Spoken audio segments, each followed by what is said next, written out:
Hey, what's going on, everybody? It's Rich Perez welcoming you back into another weekly dose of the rundown. Of course, joined in with me as always, my brother from another, my co-host all the way from the U, Kayson Davis. How you doing, Kay? Good. This is a nice episode here, so I'm feeling good. How about you? I'm doing good, man. I'm doing good. It was a little cold today, but I managed. I managed pretty well. We got a special guest in the building with us. Not a new face to the show though. Beat writer covering the Syracuse Orange for the Athletic, Mr. Matthew Gutierrez. Appreciate you guys for having me. Thank you so much. It was a good time I think it was last summer. Obviously, a lot has changed since then, and happy to be back. I guess in getting into Syracuse's season a little bit, maybe projected into the future here as well with the question I'm about to ask. But you know, the you know, it's been a bit of a rough season for Syracuse, and I know the 2022 class was supposed to be a very bright spot for Syracuse moving forward, but Dior Johnson, who was supposed to be the face of that class, um, decommitted. What do you know, like anything of what's going on with him? I know he said Syracuse is still like on his list of schools, even though he decommitted, but do you like know what's happening with that and what Syracuse's plans are moving forward? Yeah, it's a mystery with that one. What I can say is you're spot on. I mean, the 2022 class was supposed to be a major bright spot, led by him. But with him decommitting, I would put the chances at 0% that he does attend Syracuse. I think he'll be interested in other schools. I think the Syracuse bridge is over, for a number of reasons. You don't have to get into all of it. It'd be a whole different segment, hour, 2 hours conversation. But bottom line is, he's gone another route, and I wouldn't be surprised if he even explores going straight pro in some capacity, like a lot of these guys are doing. Um, whether it's overseas or via the G League route. So he'll have his options. He's a really talented player. I just wasn't going to work out at Cuse, and Syracuse has their work cut out for that class. I mean, there's no doubt. This team has been basically 500 in the ACC for the past 7 years, which some programs like a Miami, Kayson would probably take that. For Syracuse standards, sixth winningest program of all time. That's not good. And that being mediocre like that, fans have been a little frustrated with the recruiting front. And I think, it's on the staff to continue to try to recruit this next couple classes here. They have a really talented player coming next year or this fall in or summer now, because they do summer workouts. In Benny Williams, he's a 5-star forward from the Baltimore DC area. So he's going to be, kind of that traditional Syracuse lengthy forward from a hotbed that Syracuse has recruited for years. I mean, not just Carmelo, a Baltimore guy, but so many other really solid players have come from really that New York City, Philly, Baltimore, DC corridor. Those four cities kind of on a slant. Syracuse has recruited well over the years. So they have been in the 2021 class from there. And yeah, like you said, 2022 is going to be big. They don't have any commitments right now, but they have a ton of offers to some really talented players, a lot of 4- and 5-star players. You mentioned how the fan base and people around the program and generally just haven't been happy with the way things have been going just because of the standard that's set there. I know Coach Boeheim is getting up there in age. I believe Kayson might have asked you this last time he interviewed with you, but what's the future looking like for coaching the program? Yeah, I mean, it's tough to say. He's 76 years old.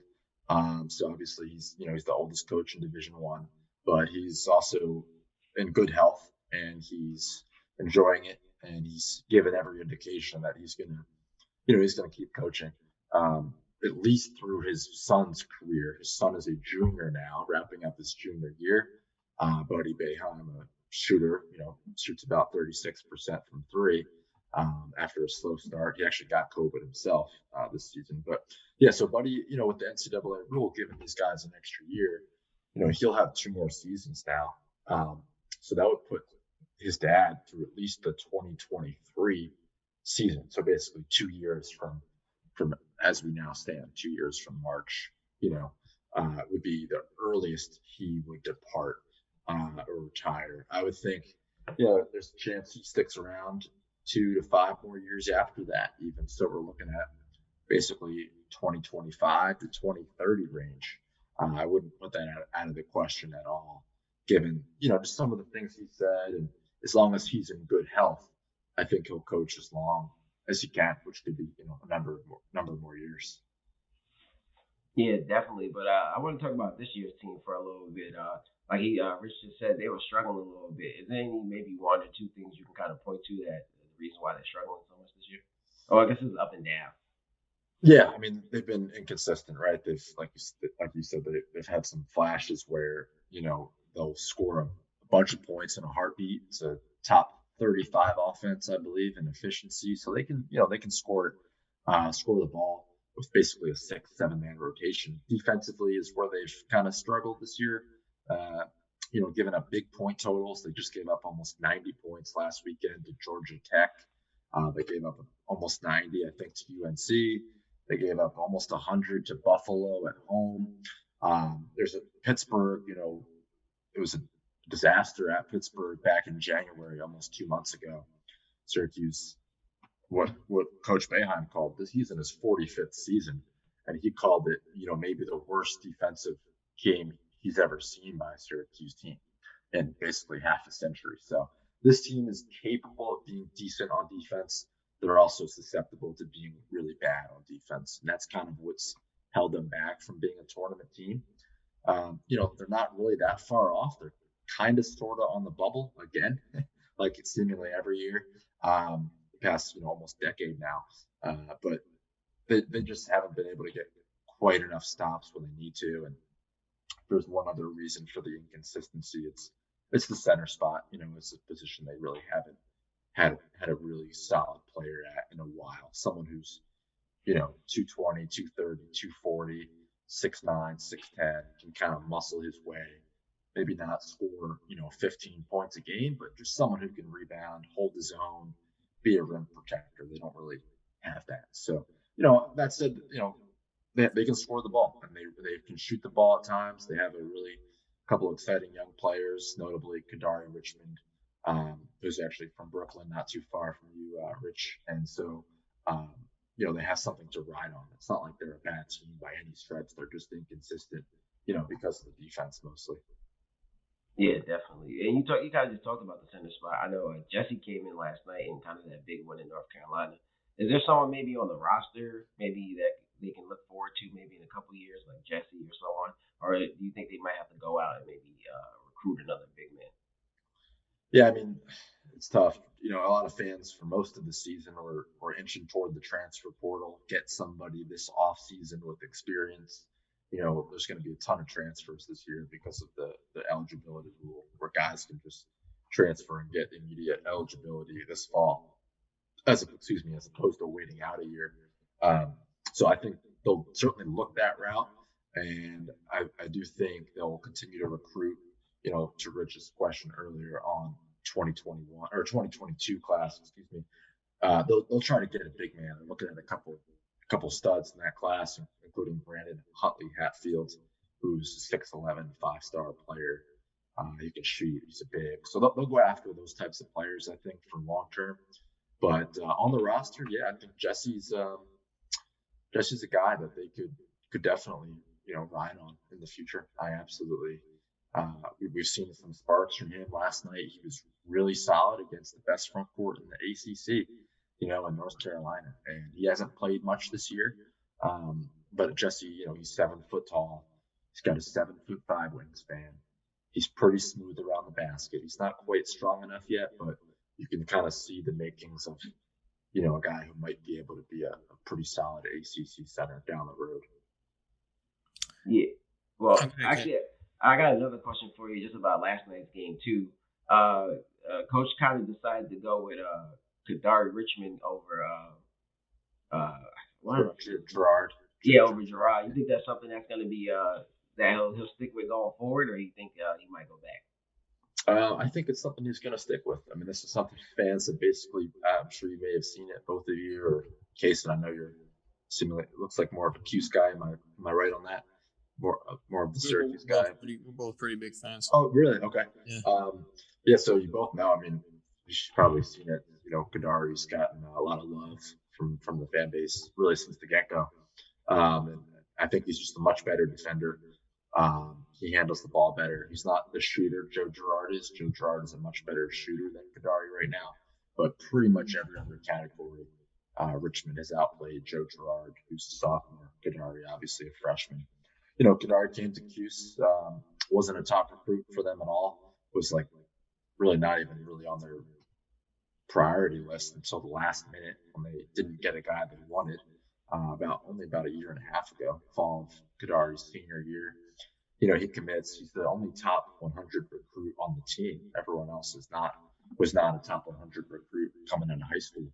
And I think, for a lot of reasons, but especially defensive length, 6'5", he's active. He can create his own shot. He can create for others. Had 10 assists yesterday, which is the most assists for a Syracuse freshman since Johnny Flynn in 2007. And, Johnny Flynn, a really exciting player who famously was drafted one spot before Steph Curry in the 2009 NBA draft. So always got to mention that when you mention Johnny Flynn. But, Johnny was a really, really good player and deserving of a first-round pick that year. Just some injuries didn't work out with the Timberwolves. But anyway, back to your question. Yeah, I mean, I think they stick with Kadari, honestly. I don't know if he starts necessarily, but I think he's going to continue to play, 30 minutes a game minimum. We talked a little bit about the inconsistencies of Syracuse this season. They've had ups and downs. With the ACC tournament coming up here, pretty soon, what can we expect, or what can fans expect to see from Syracuse there? Yeah, it's going to be interesting. I mean, they're ending the season with a game at home versus Clemson. Syracuse, I think, is 12-1 right now at home, so that's their last game. They could very well finish 13-1 or 12-2. Either way, good home record, obviously. But I don't think the Clemson game is as relevant as to your point. I mean, they have to win a couple games at least at the ACC tournament. I would say minimum 2. Really, to be safe, probably have to basically go to the ACC title game. Don't have to win it outright and get the auto bid to the tournament, but I think they have to go deep. They have to pick up at least a quality win or two. They don't really have that quality win yet on their roster, on their resume, and so they need to pick that up. They've been really solid against quadrant 3 and quadrant 4 teams. When I'm talking about the tournament, you obviously have to go with the quadrant system. Some people aren't a fan, but I think they're capable of a little bit of a run. I just without having much depth and without being very good defensively, there are definitely questions with them heading into that week. It'll be interesting. I mean, you guys know, anyone can kind of surprise you, even like a Miami or I don't want to say Boston College because they're out of the mix, but a Miami or even a NC State, can kind of sneak on you and steal a game. Yeah, definitely. Well, you got another question, Rich? No, I was kind of looking. It was another question, kind of looking more to the future. But I mean, you mentioned some bright spots for the 21 class, and obviously what the big focus on is 2022. But with the young players they have on the roster, as well as what's coming in 21, and maybe some other players they could possibly continue to bring on for the 21 class. What's kind of like I'm projecting a little bit here, but what's kind of the realistic expectations for this team moving forward? Yeah, I mean, as of right now, I don't know if it's going to be, if I can say it's going to be much better. I can't really say it's going to be worse. I mean, if you're looking ahead to 2021, 2022, it's tough because there might be a lot of roster turnover with this team. I'm sure you guys have followed it, right? I mean, there's a couple guys, seniors, Dolajai and Sidibe, who have the ability to return for a 5th year. They also could leave. That would open up a couple spots. Quincy Guerrier is a sophomore and pretty solid numbers. I think he's at like 14 points and 9 rebounds this year. He's not projected to be drafted, but he's going to turn 22 soon, which is really old for a college sophomore. I mean, I was 22 when I graduated from college, so he's a couple of years older than most of his peers, and that would be maybe one reason that pushes him to go pro after this season. I don't know what he's thinking. So a couple of those. There's going to be a couple of transfers, I'm sure, which Coach Boeheim has kind of already alluded to, right? So between all that, you could have 3 to 5 players leave the program, and so it's hard to project for next season because of that. But I think, assuming they get a couple of these guys back, maybe they get a transfer, they're getting a 5-star Benny Williams. They're probably going to be a bubble team again next year, is what I can say. But it's a little hard to project without knowing who's going to be back. Looking ahead, I think that, like we said, that 2022 class is really going to determine that kind of next step the program takes, whether it takes that next step, whether they can get 4 and 5-star guys or whether they're going to continue to get, kind of these middle of the ACC recruiting classes, which is, more 3 and 4-star players.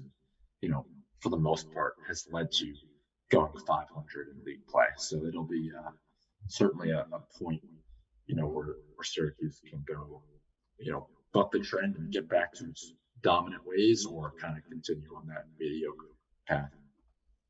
Yeah, you just brought up Gary. That's kind of one of the players I wanted to talk about. He's kind of been having a great season this year. Do you think, I guess you just talked about it a little bit, you think he might consider entering the draft? And if he does, you think where his range kind of be? Yeah, it's a tough one. I think, like I said, I mean, with the age, a lot of guys who are going to be 22, he turns 22 in May. I actually don't know why he's so old for a sophomore. I have never asked him that. I don't know if he got held back or, some guys do like the extra year of high school. When you're in kindergarten, right? Your parents might, make you redo kindergarten, because you were a bad student just because of the way, he's born in May. So I don't know if that has anything to do with it, with the school calendar, or just other, home reasons. So I have no idea.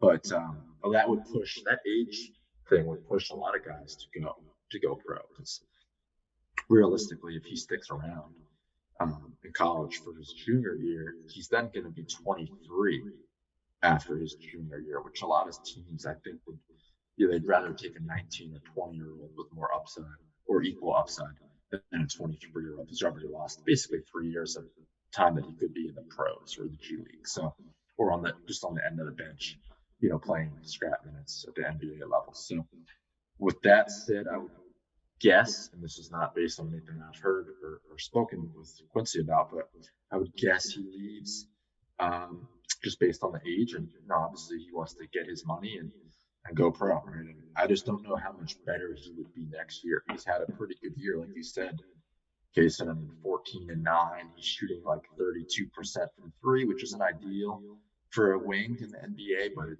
there's something there. He hits open threes.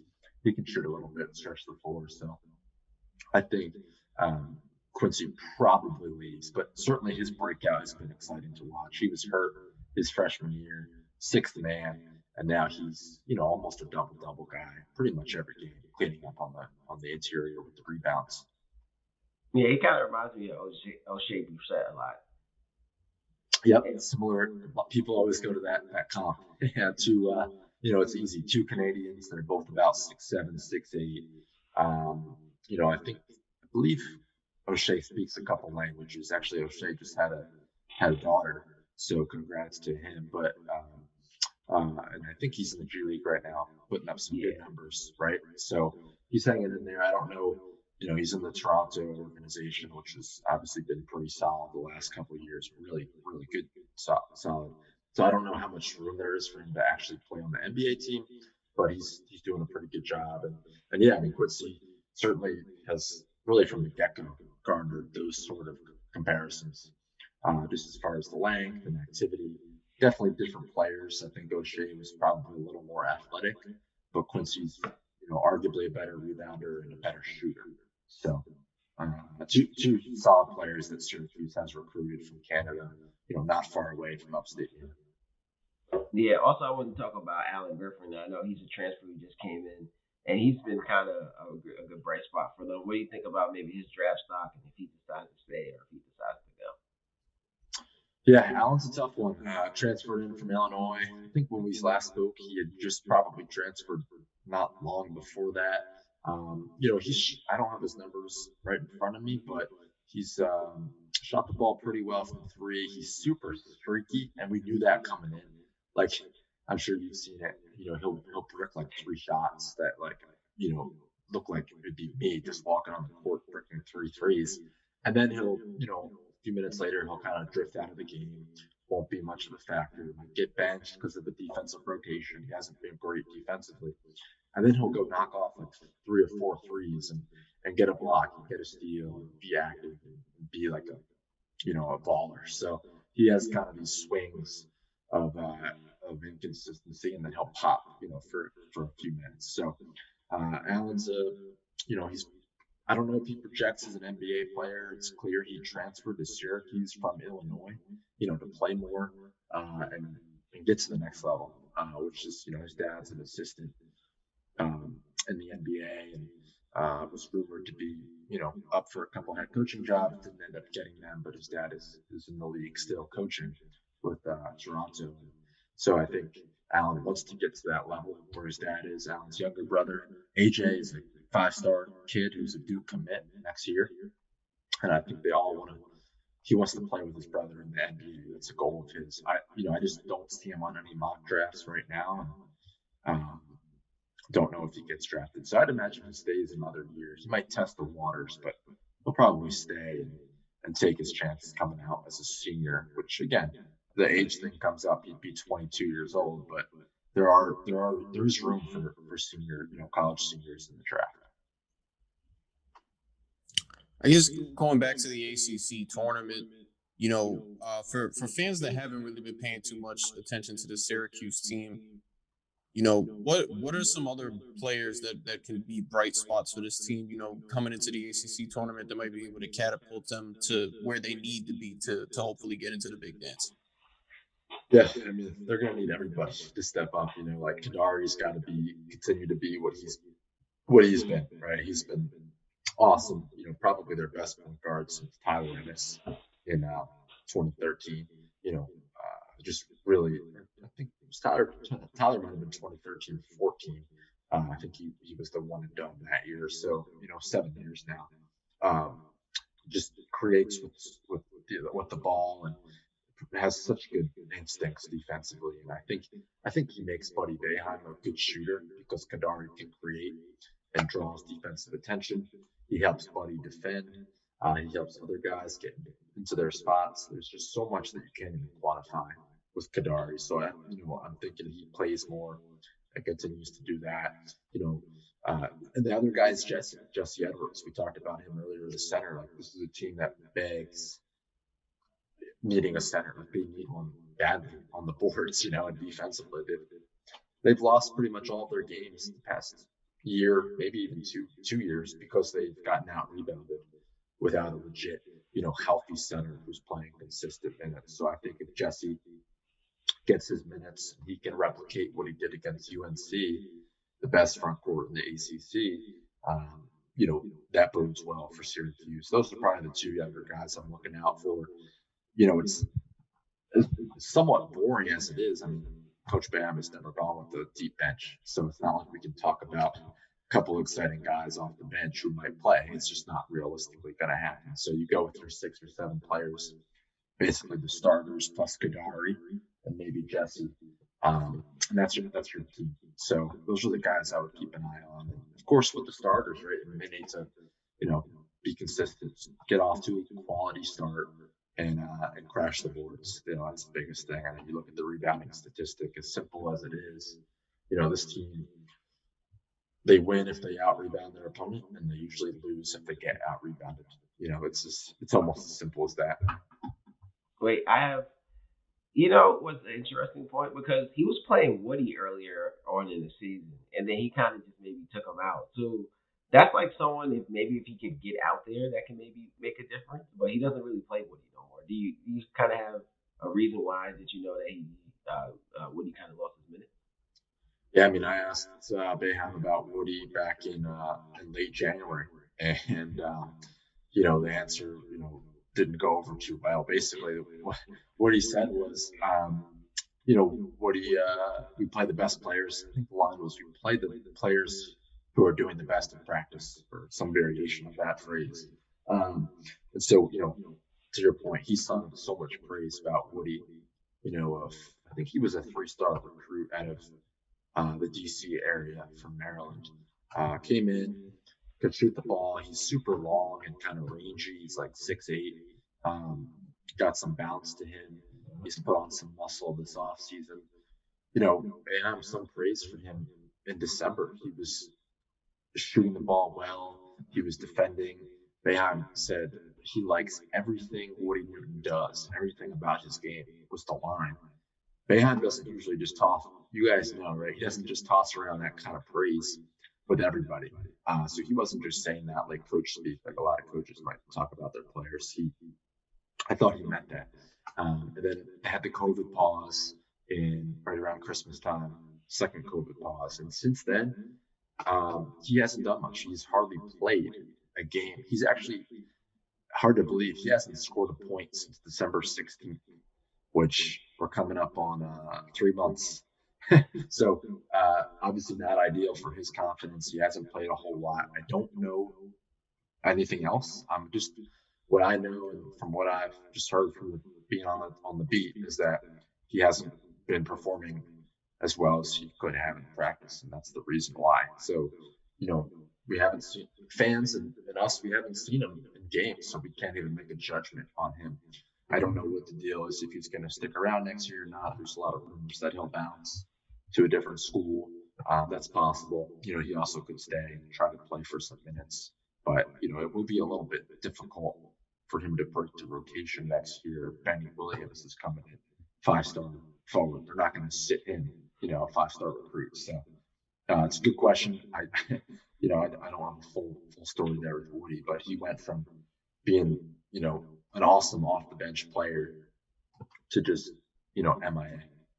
Yeah, it's interesting too, because Boeheim said earlier when he was playing him that he doesn't perform as well in practice as he does in the game. So that's why he was getting minutes. And then he kind of like retracted on it, like, okay, he's not performing well, so he's not getting minutes. Yeah, it's such not a coincidence, but it's just so funny how that worked, right? The irony and how that kind of flipped. I do remember that line now that you mentioned it. That's a good memory, good observation. Yeah, it's perplexing, but we're not at practice. Maybe there's certainly some reason to why he's not been getting those minutes. Yeah, and you just brought up Benny. That's who I was kind of going to go to next. I know I read your story about him transferring to IMG, I believe, if you wrote that story. Yeah, I wrote a story. I went down there, to hang out. Yeah. We spoke for a little bit, for sure. Yeah, so I read that story. So what, I guess, could Syracuse fans expect from him next year kind of coming in? Yeah, I mean, he's a really solid player. He's actually kind of snuck up on the recruiting rankings. I don't try to read too much into those rankings, like who's a 5-star, who's player, who's rated X, Y, Z.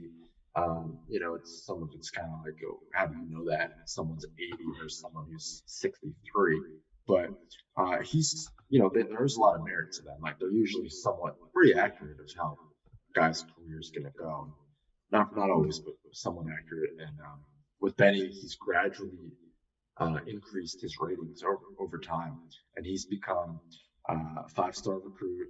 He's recruited by associate head coach Adrian Autry last year, and even the year before that. Committed last June, about 9 months ago, almost to the day. I believe it might have been June 3rd or 4th, maybe the 2nd. So coming up basically on 9 months to the day. He's just going to be a really exciting player, I think. If I had to compare him to someone, he's kind of got a little Malachi Richardson in him. He can shoot the ball. He's long. He should be able to defend. He probably projects as, a one and done or a 2-year guy in college. I don't think he's a 3 or 4 year player. He's certainly got the NBA body. So I think, he probably won't be around forever, but he will, in my book, I think he starts immediately, from the day he walks in the door. Yeah, definitely. Rich, you got another one? No, it's pretty much it for me. Well, I guess I want to get back to Dior for a second. I know he first kind of committed. A lot of people were saying that they didn't know if he would kind of make it to Syracuse. I know he still said that Syracuse is still high on his list. Kind of, what do you think is his chances that he still comes? Or yeah, I guess what do you think is his chances that he still makes it to Syracuse? 0. uh, I don't see it happening. Just I'm just not gonna say much more than that. But I don't think he ends up at Hughes. Well, he's going to go to a different college, maybe. I also just think he's probably going straight, to the pro level at this point. He's that talented, and I think a lot of those guys in that class, in classes younger than it, will, that are top 10 in their class, top 5. I think Dior's 5 right now in the class, 5 or 6. He'll just go straight pro, and they'll get their money, and as they have their every right to, and try to get to the NBA as quick as possible. People really looked at him as kind of when he did commit initially. People really looked at him as kind of like the savior of the program. There was chatter of the program kind of getting back to where it was when Carmelo Anthony was there at the time. Then he had made that commitment, and then I want to say that maybe fear for fans came in when the NBA had made this move with the G League to have these players come straight out of high school to play on this specific team over there. With that move being made, by the NBA, has there been like chatter with the Syracuse coaches or coaches with other programs about recruiting going forward, and incentives, maybe if it's from the NCAA or whatever, on trying to keep these guys in college as opposed to them just going straight pro? No, it's a great question. It's a good talking point that something to follow for sure in the next XYZ months / next year, couple of years.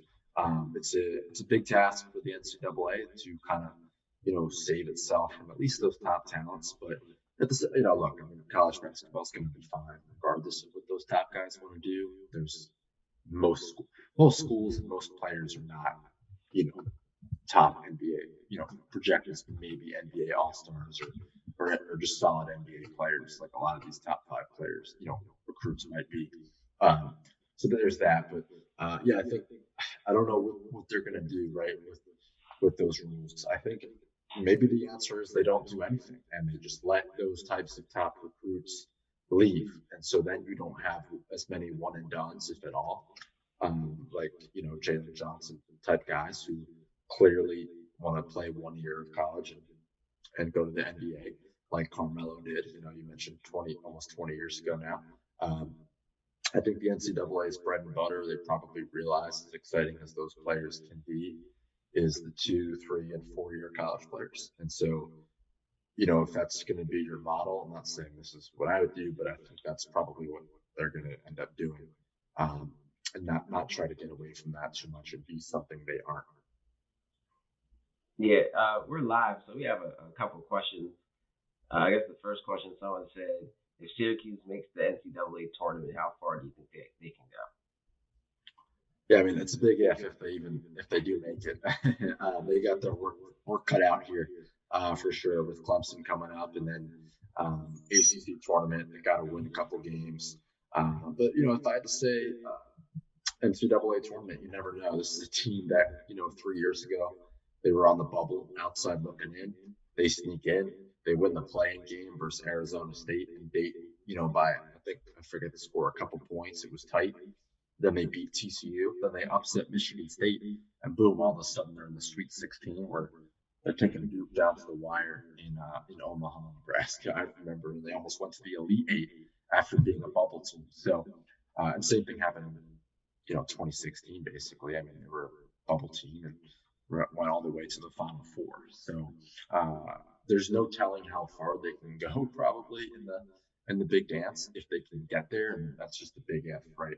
I will say, when you look at any of these teams that make runs, Syracuse teams that have kind of made surprise runs, 2018, 2016, even before that, they all have really good defenses that zone really disrupt teams in the NCAA tournament. They don't have a lot of time to prepare for it. And they're new to it, right? It's not an ACC team usually. So I think this year that doesn't bode well for them. If they're not, this is the year they don't have a very good defense. And so that doesn't usually lead to deep Syracuse runs. They usually get out relatively early. But again, it's a big if. If they just get to the NCAA tournament, I think they're going to be happy. The way the season's kind of gone up and down. Yeah, what's interesting about Syracuse is that kind of like what you were just saying, they're always like a wild card when they get in because like in certain matchups that zone just works perfectly where like people can't figure them out, and then like certain matchups it's kind of like when they go like in the ACC, those teams see the zone so much that they kind of figure it out. When you get into the tournament, it's kind of a one and done. And those like one and done situations, Syracuse is like always such a wild card because like the zone can really stop you for one game, kind of like the way they play zone. Yeah, exactly. I mean, it's the ACC teams, in a normal year, basically play it twice a year at home and on the road. This year, Syracuse only played, most teams once. I think only a couple teams twice. So, but over the course of years, exactly. I mean, a lot of these coaches have scouted the zone. They know how to run offense against it. Roy Williams entering yesterday before they lost. North Carolina was I think 11-1 or 10-1 in their previous 11 or 12 games against Syracuse. So that's an anomaly, of course, but you get the idea, right? If you play the zone a bunch, you might get the hang of it easier than a tournament team where, say you just won your first game on Thursday, you're playing Syracuse in 40 hours. You got to prepare for a really good zone, and that's just hard to do on short notice. So absolutely, I mean, they are a wild card. It's a good way to put it, in the big dance if they do get there. Yeah, and we got another question here. Someone said, what does Cuse have to do to get back to being one of the top teams? Hey, that's the $1 million question right there. I mean, if someone can get the answers, laid out, they should be the coach really, or run the program at that point. I think a lot of fans have been asking that question for a while. It's a valid one. I think it starts with recruiting. It's where it all starts, right? I mean, we can talk about what these guys have to do on this team, but the reality is to build, kind of that snowball effect and get momentum for a couple seasons and sustain success. You have to lay the base of talent, and that means recruiting at a higher level. Syracuse has averaged, I think, the 8th or 9th recruiting class per 247 sports the last 6 years, and that's basically where they finished in the ACC, standings each year, right in the middle. So that's no coincidence, right? You're basically who your players are for the most part. You have a Hall of Fame coach. You have a staff that has some experience together, about a decade. They've been together, at least 2 of the 3 assistants. So you have something in set. You have one of the better practice facilities in the country. You have a good track record. Of some guys going to the NBA national title in 2003, and a bunch of Sweet 16s and Final Fours. But recently, the last 7 years, they've made a Final Four and a Sweet 16. But they haven't been very good in the regular season, floating around 500. So again, I think the first step is recruiting better players, recruiting higher level players. That starts this offseason with the transfer portal and the 2022 class. You can bet they're going to try to, get some more talent, like a Ben Williams. He's a step in the right direction. Yeah, definitely. We We had just in the live chat. Who's been the most disappointing player this year, and then also who's been better than expected for this Cuse team? Most disappointing, is I think obviously Joseph Girard, the sophomore point guard who came off a really solid freshman year, kind of surprised some people. I think everyone thought it was going to be Jalen Carey's show, former top 60 recruit from, Harlem, not too far from you, Rich, and just really exciting player. I remember visiting him at the court right near, the building he grew up in, and how happy and proud his dad was of him, and his big goals of being a star at Syracuse and then going to the league. He lost that starting job his sophomore year, and now he's transferred. But Joe Girard steps in that role, and Joe had I think a nice season last year. Nothing outstanding, but he was a very solid freshman. And you thought he was really going to build on that this year, limit those mistakes, shoot more efficiently, and he just hasn't been that player. We can talk about a bunch of reasons why. He's not doesn't seem as engaged defensively. In his defense, he had COVID-19 himself. Back in Christmas time with Buddy Boeheim, so that might have slowed him down a step or two. And who knows? Maybe he's still feeling some of the effects, fatigue-wise. Although nobody said he has. So he's probably been the biggest disappointment. Luckily for Syracuse, the biggest surprise I would probably say is Kadari Richmond, who's kind of come right into his spot and taken the keys. And, in my estimation, probably helped Syracuse win at least 2 games that they probably otherwise wouldn't have. Just him being on the floor. And he's going to be a really exciting player to watch develop into his sophomore year. He's already got a handful of NBA teams that are interested in him for maybe the 2022 or 2023 drafts. He can create plays. He's, like we said, such a good defender. And he's someone I think if he can just, get that jump shot and get the conditioning down, he will be a really special player. And, he kind of reminds me of like Michael Carter Williams. I guess it's like maybe the height. But Michael Carter Williams is really good on defense the 1 year that he started. So they kind of remind me of each other. Mm-hmm.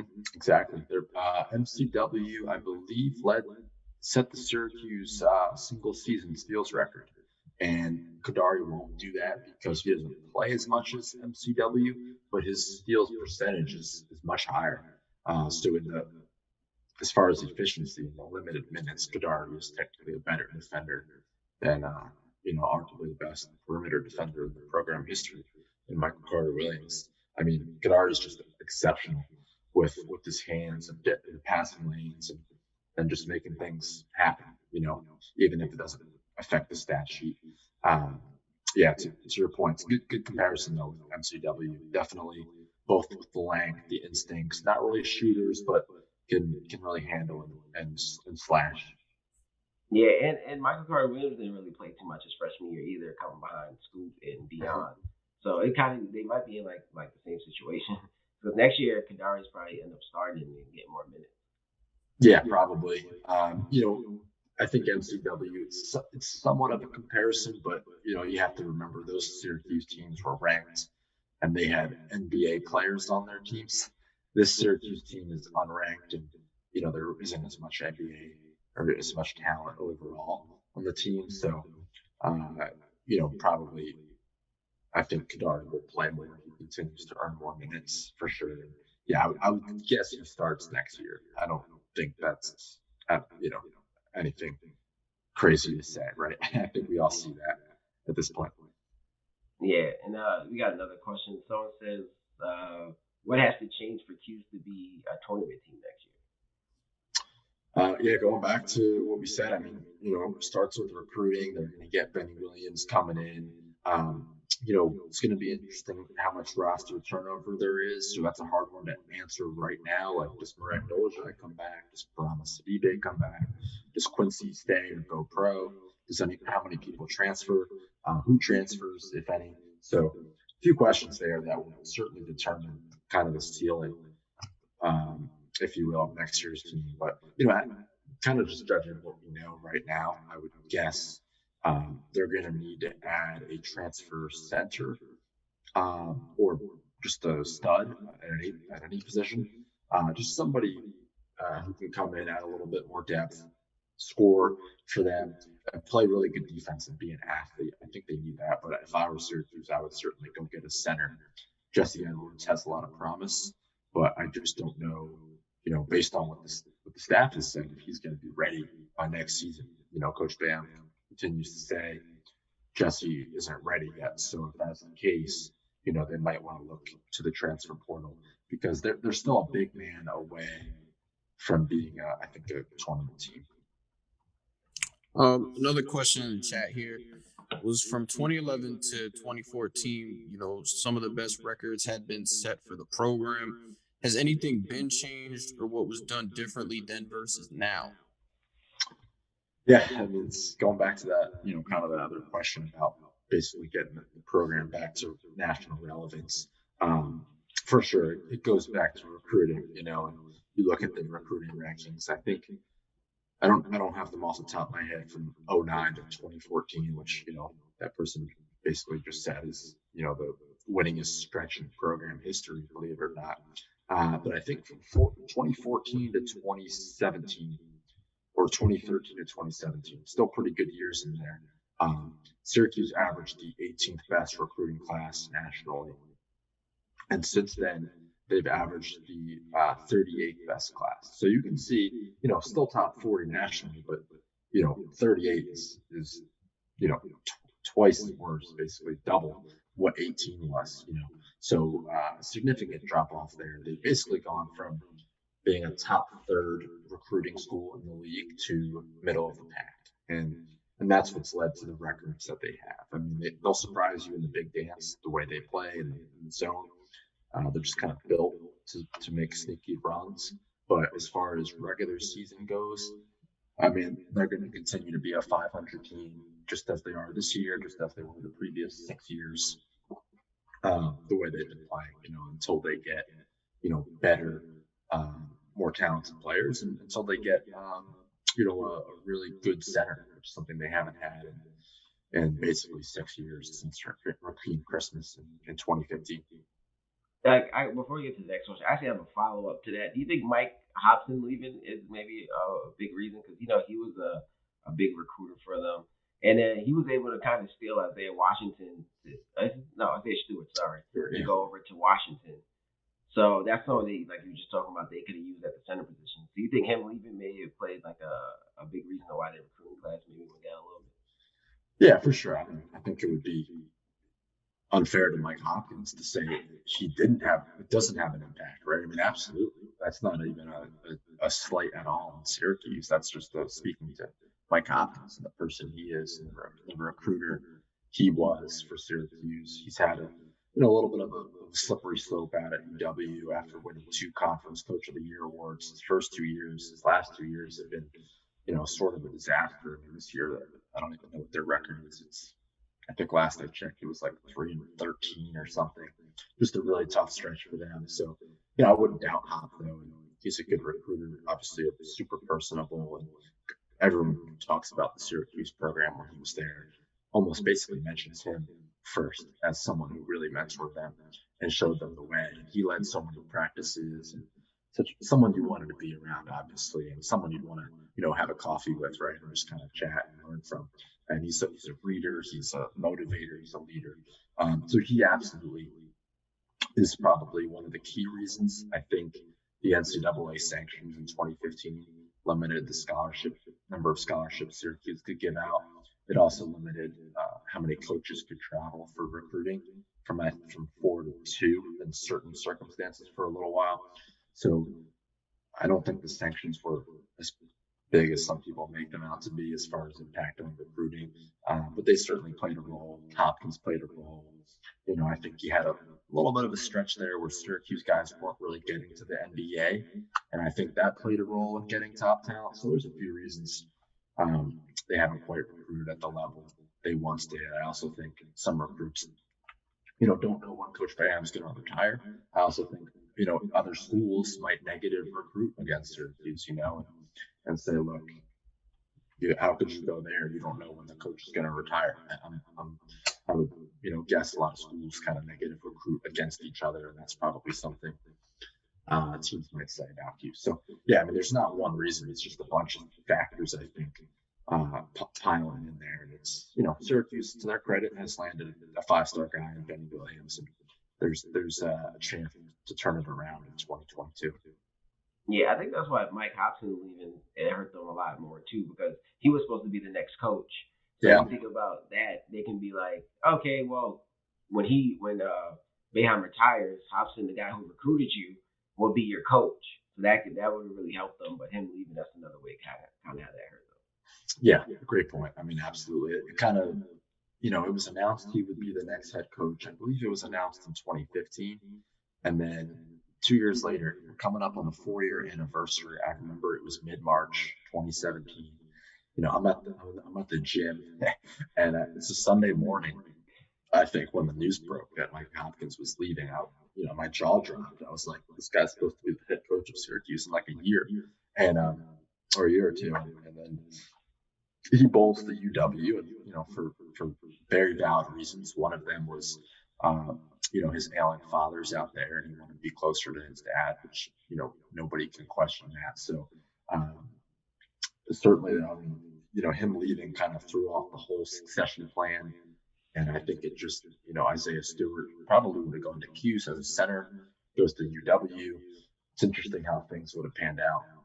And then, last thing we didn't mention it, but Darius Baisley was committed to Syracuse. He's actually with the OKC Thunder right now, playing NBA minutes.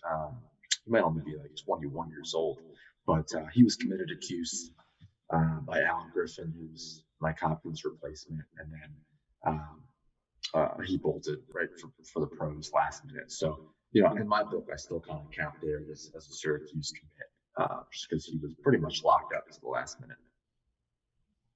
Yeah. Well, we got another question. So it said, do you think coach's other son will consider transferring to Syracuse? Yeah, it's a good one. We'll see.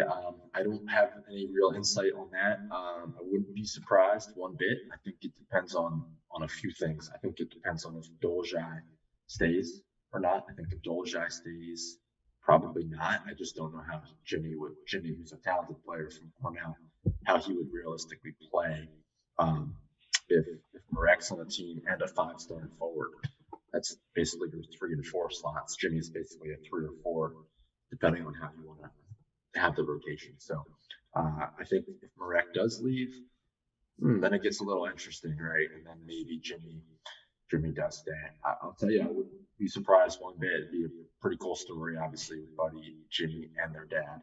And Jimmy possibly a starter with Buddy. So you'd have 2 starters and the dad all together for next season.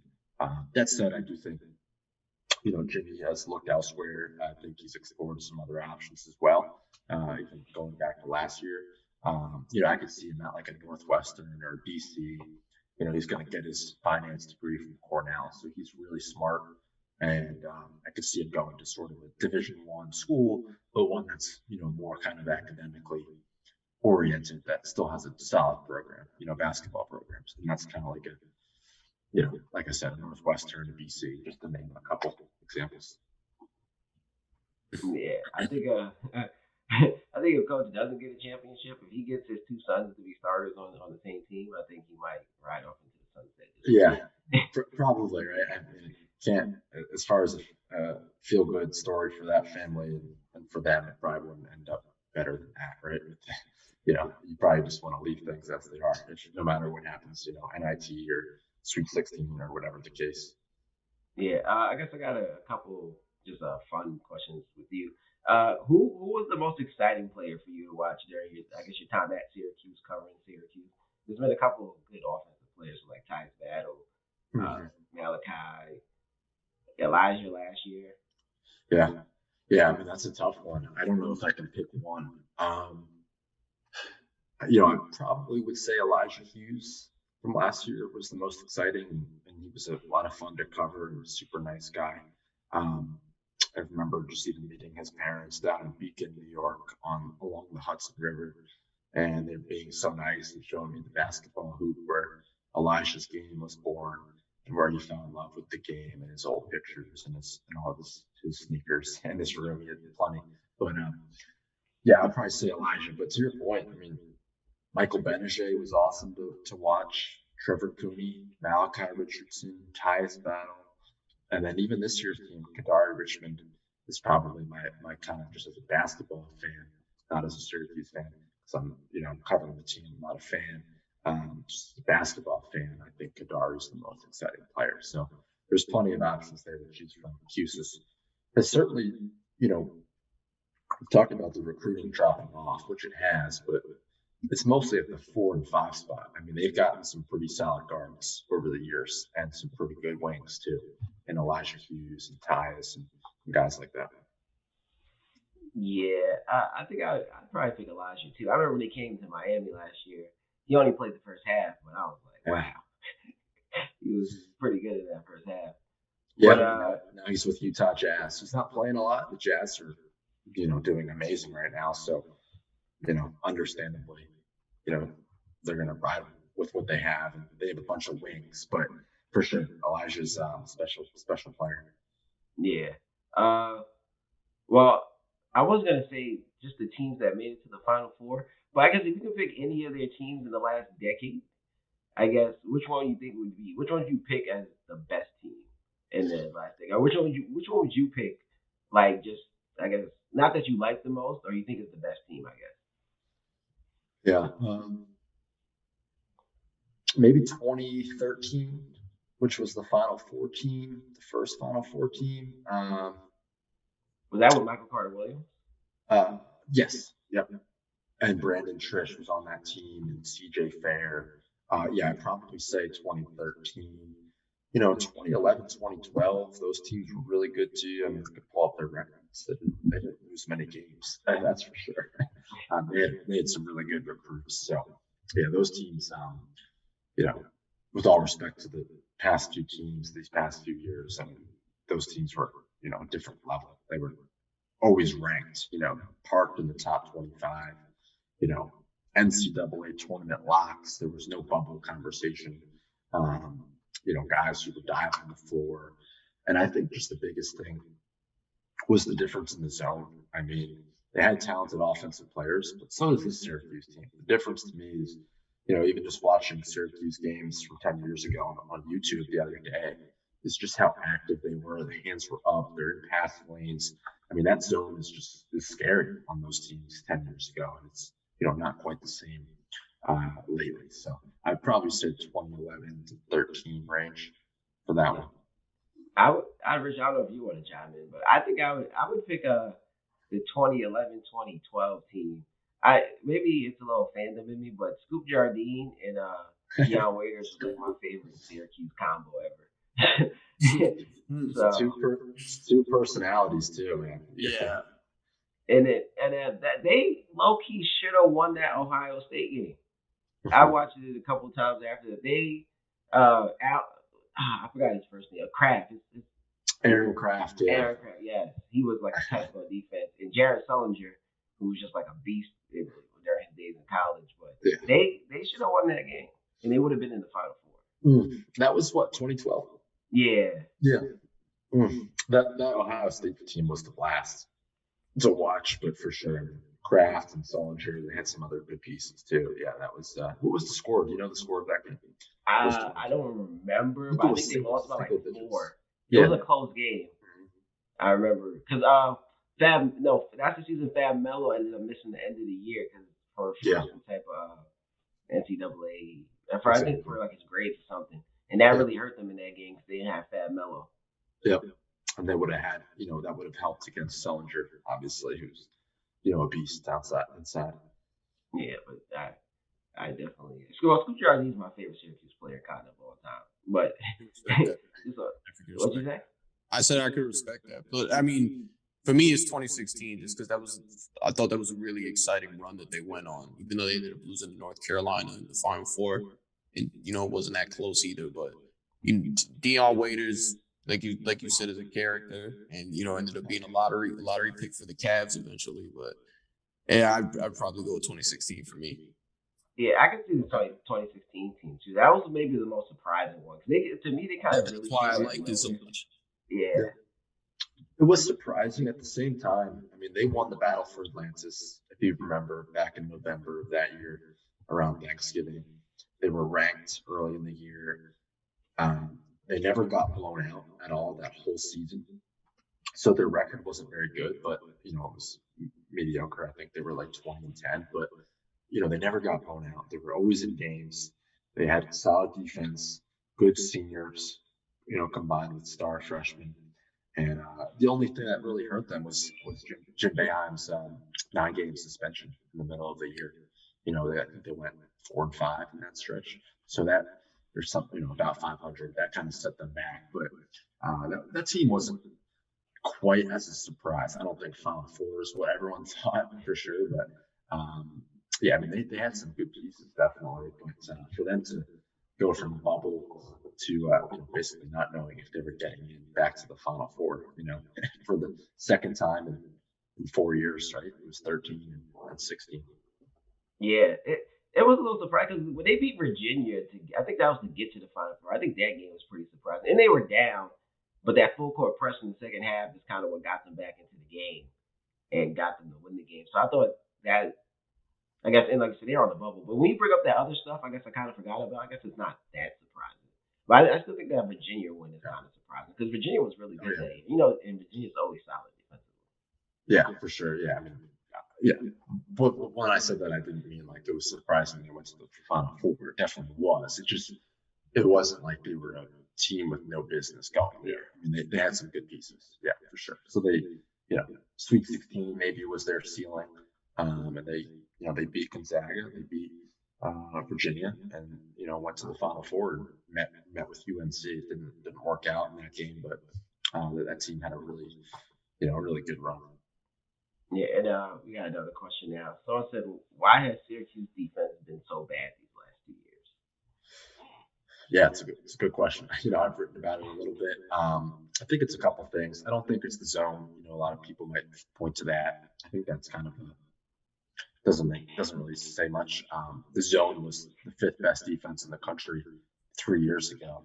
When Syracuse went to the Sweet 16. So I don't think it's like the zone is the reason. I think it's the personnel who are playing the zone. I think what you have is you lost Tyus Battle and Frank Howard, who people have their opinions about Frank, and Tyus was more remembered as an offensive player, but those two guys were really good at the top of the zone. So when you go from Tyus and Frank, 6'5" and 6'6", height wise, big arm, long wingspans, when you go from those two guys to Joseph Girard and Buddy Boeheim, it's a step back. They're not the same at contesting shooters. The top of the zone isn't nearly as quick as it was a couple of years ago. So it starts there. And then it's not any one person's fault. It's really at every position it's been regressed. Then you have forwards like Quincy Guerrier and Alan Griffin, who at times Coach Boeheim has said are more interested in scoring points than playing defense. So, that's your issue with the forwards. A lot of it is effort and just not getting the rotations down for whatever reason. They're not learning, where they have to be. They're not good on the weak side help. And then you have your centers who have been out. I mean, Marek playing out of position has certainly hurt them defensively. He's playing center. He's not a center. But even last year, like Brahma played 20 minutes a game at center, and it was one of the worst Syracuse defensive teams in the last 20 years. And so we don't really know if it's the centers as much of an issue as we make it out to be. I think it's really all the positions that kind of compound each other. And, one thing makes one thing worse, right? The guard position isn't as good, which hurts the forwards, which then hurts the center spot, and it kind of is a cycle. So, not to pick on any one player, it's just basically every position. You have players who just aren't as good defensively as what the team was a couple of years ago. We have Tyus, Frank, Dolajai, Pascal Chukwu, 7'2", tallest player in program history. He was very limited offensively, but that's a rim protector. You look at even teams now; teams don't really attack Jesse Edwards as much as they would other guys. Because when you're 7 foot, it's just like you really want to attack the rim on that. I wouldn't. I would settle for an outside shot. And so they've allowed a lot more field goals at the rim too, and that's a big reason. So we could talk X's and O's all day on that defense, but those are the main things that kind of stick out. Yeah, and you just brought up Sidibe. You kind of know what's going on with him. I think I've seen Donna. She just wrote a story. She did like an interview with him about kind of asking if he's coming back, and I think he's back from injury now, if I'm not mistaken. So he kind of give us an update what's going on with him. Yeah, he's kind of back. He's actually still out. He won't play again this season. Basically, this year was a wash for him. He has the option to stick around a fifth year. I would guess he doesn't stick around, but that's not that I've reported. I don't know that for a fact. It's just my thought. He very well could stay. I think Marek and Barama might move on, being how they've already played 4 years, and Brahms dealt with so many knee problems.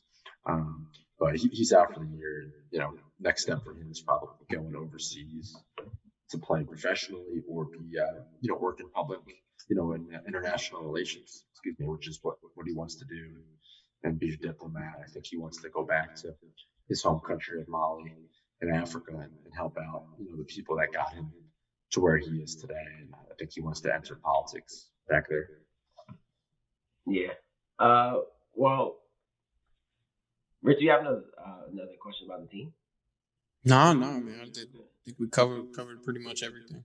Yeah. Well, we talked about this on here a little bit last time, but I guess we got, since we have some people in here, can you tell them about your time at SU and just about the city and how it is going to school there, and just maybe some of your favorite moments at SU? Yeah, definitely. Didn't know a whole lot about Syracuse when I got up there from school, from high school in New Jersey. Just basically chose it because, I love the size. It was kind of like a medium-sized school. It wasn't too small, but it wasn't giant. And the journalism school was obviously highly regarded, so that played a role. I wanted to pair it up with the business school and do a double major, so that's why I ended up ultimately going there. I think on the visit, what sealed the deal for me is just kind of a homey atmosphere. I felt like it was kind of a small town vibe, even though it was a school of 20,000 people. There were, I think, a couple faculty people sat down with me on my visit, just as a high school kid. So that meant a lot. And I think, aside from the price tag, which I can understand scaring some people away, it was $70,000 a year, sticker price. Hopefully as many kids as possible get financial aid or scholarships, academic scholarships. So it's not everybody can afford to go there, without a lot of aid. And thankfully, a bunch of my friends, myself, we did get some couple scholarships here and there, but it was a great experience. I mean, I loved the city. I loved getting to explore the downtown area. People like to, dump on Syracuse a lot for being really cold and gloomy and cloudy, and, had its heyday 60 years ago, and population's declining and all of that, and the economy is not great, but I enjoyed it a lot. I really respected the people that live there and the community that it has. There's a lot of great food and great people and good stories and nonprofits. People helping one another. It's certainly gloomy in the winter and not always fun to look outside and see all the clouds and cold weather. It's Kayson Rich, you down in Miami right now, probably chilling. It's probably 82 and sunny and nice light breeze, right? Shooting hoops outside, and here it's 5 degrees or whatever, 20 degrees. So that's the one drawback. But to answer your question, I really enjoyed my time at SU, and enjoyed the working there after graduating as well. Yeah, definitely. Well, it is nice in here. I plan on going to the beach tomorrow. That's oh my gosh. Kayson loves to put it in everybody's face that he's in Miami when we're dealing with the cold. So. All right. Well, can you send me a picture so I can at least kind of live through you? Definitely. Okay. But I told you I took a visit to Syracuse. My sister's in the comments because she went with me. She's like, I like Syracuse. This is a nice campus. It's just cold. Because I think we went in February. We went right before. We went during the tournament. So I was there right before they played Duke.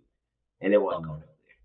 That was a couple of years ago. You were up there. Yeah, 2018. The beginning of 2018. Oh, okay.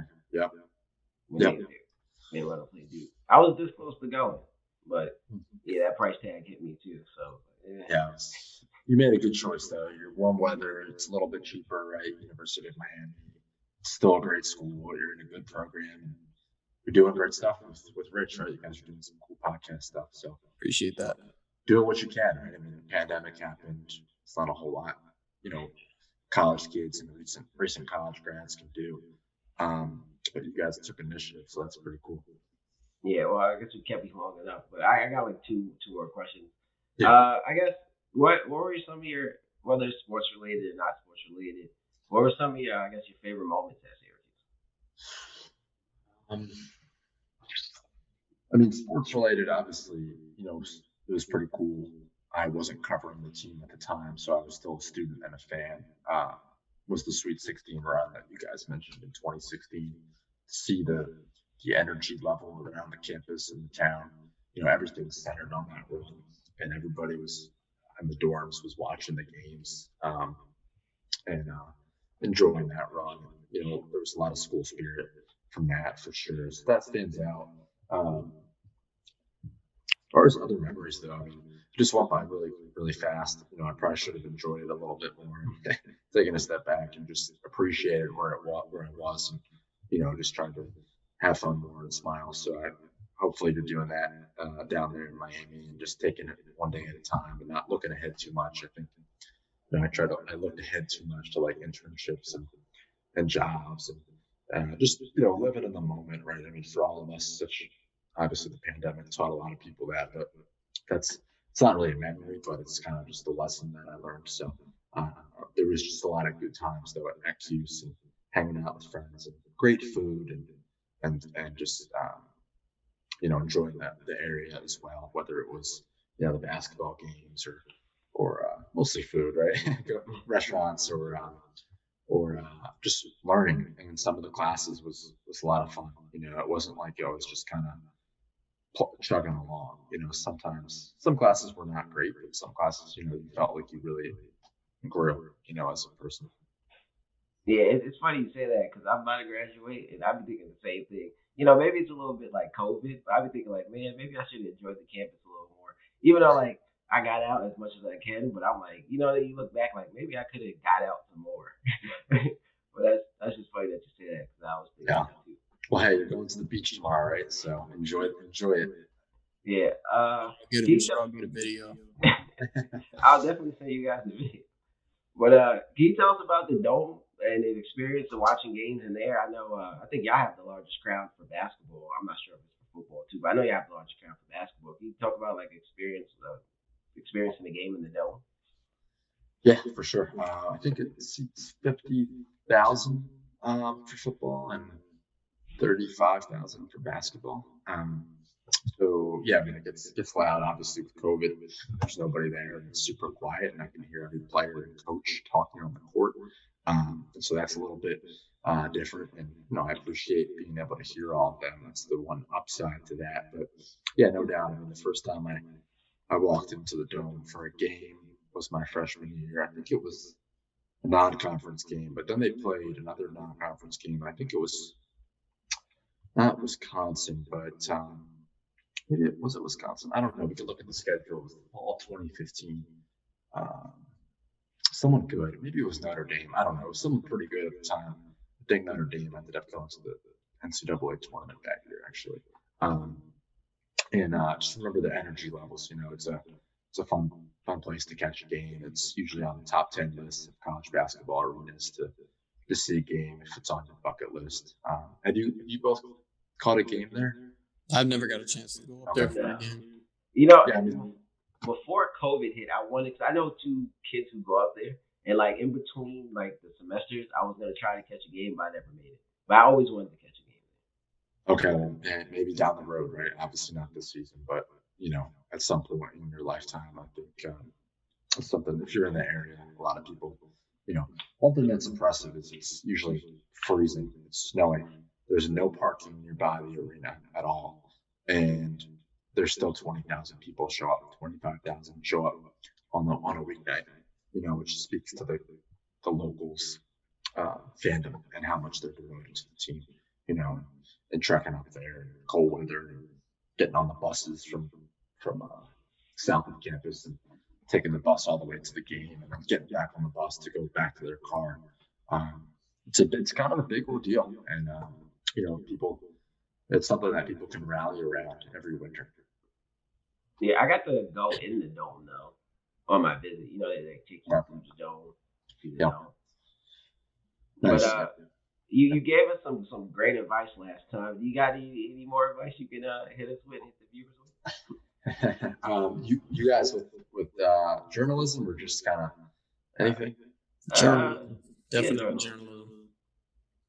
Yeah, I mean, I'm happy to chat with you guys later on at any point too, or text if you guys have any specific, questions. But, I would say keep doing what you're doing as far as showing an initiative, doing the podcasts, recording the videos, blog writing, if you're doing any writing at all, or any kind of anything you can get your hands on to do actual work, to just get your skills better and grow confidence, I think is the biggest thing at this point. I think reading helps a ton, even if you don't want to be a writer, traditional writer. I think it just gets you new perspectives, makes you, clarify your mind as far as how you're thinking, how you're going to talk. I think reading is a tremendous, whether it's sports or not, or books or magazines or articles. Having a few favorite writers can go a long way. And then I think the last thing is just taking care of yourself. If you need to exercise every day or every other day, exercise. Get your sleep. Eat well. Obviously, you can. I go to Five Guys, and I try to enjoy myself too. But I try to eat healthy as well. Eat healthy foods. Kayson's going to the beach tomorrow. That's really healthy for the mind, and just to get escape, and maybe not be on the phone for all the time is good too. So I think those three things really, with the last one being just, prioritizing yourself, and making sure that you're in the right mindset. Because if you're hungry or you're not eating well or you haven't slept well or you're not exercising, everything else might suffer, So getting those basics down can help you be a better, journalist or podcast person or whatever you are, business person, whatever your field is. Yeah, definitely. And this is my last question. But I guess any future moves? Do you plan on maybe doing some podcasting in the future or anything like that? We'll see. Right, not right now. I enjoyed coming on, your podcast. Can do it again for sure. Other podcasts. I do a couple of radio things every week in Syracuse, talking Syracuse basketball. So I really enjoyed doing that as a guest. But nothing concrete right now. But you never know, right? Maybe I'll be calling you guys up and ask for some tips down the road. Yeah, definitely. But I want to thank you for coming on. I want to thank you for everything. Like I said to you before, like when we first met, you've been a great help for me. If you guys don't know, Matthew has been the guy helping me connect with all the other athletic people that have came on for us, and he's done a lot of stuff for us behind the scenes that you guys haven't seen. So, and especially for me. So I definitely want to appreciate you for coming on again, and just appreciate you in general. Thanks a lot, man. I appreciate those kind words. Happy to help at any point. Don't hesitate. Either one of you guys, make sure, Rich, that we get each other's number, and happy to help anytime. Absolutely, I appreciate that, man. It was definitely great having you on. I've been looking forward to this one since the first interview with Kayson. But hope all continues to be well with you, and go Qs. Thank you so much, guys. Thank you.